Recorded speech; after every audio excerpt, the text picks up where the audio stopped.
Bonsoir. Les informations pour ce jeudi 9 février.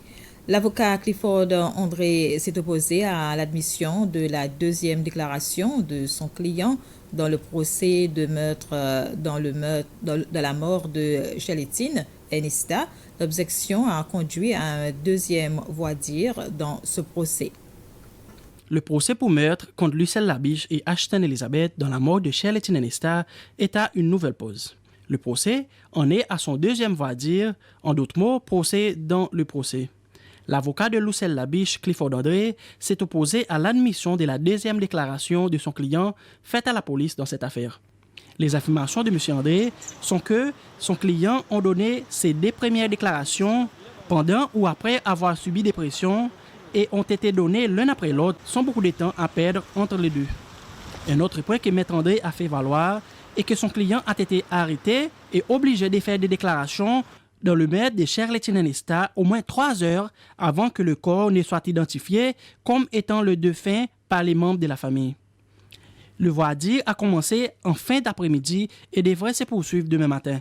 Il faut se rappeler que c'est le juge-président de l'affaire qui statuera sur le voir-dire, permettant ou rejetant la déclaration à admettre.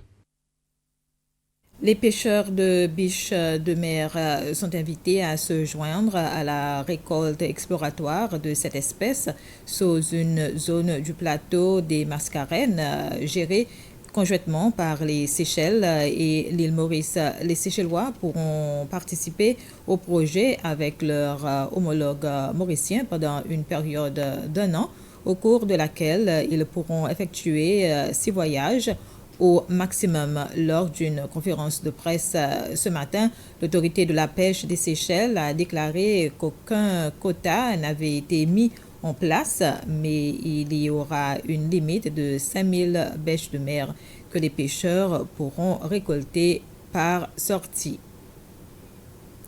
Une organisation non gouvernementale, l'Action pour la conservation des plantes et l'Autorité des parcs et jardins ont signé un accord pour continuer à gérer le sentier Titaven situé à Mont-Blanc. L'Action pour la conservation des plantes a reçu un financement de l'ambassade des États-Unis et ce, dans le but d'effectuer certains travaux de restauration sur le sentier. Le financement est une somme de $5,000 américains. Les travaux comprendront la restauration des panneaux, des travaux de nettoyage ainsi que planter des plantes endémiques dans ce sentier.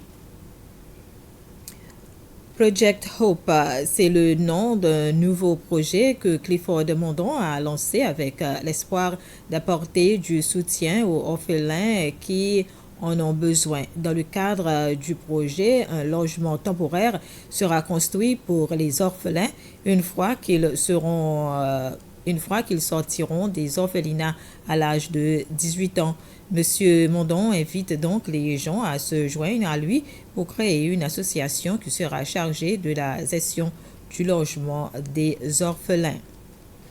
C'était les informations. Merci de l'avoir suivi.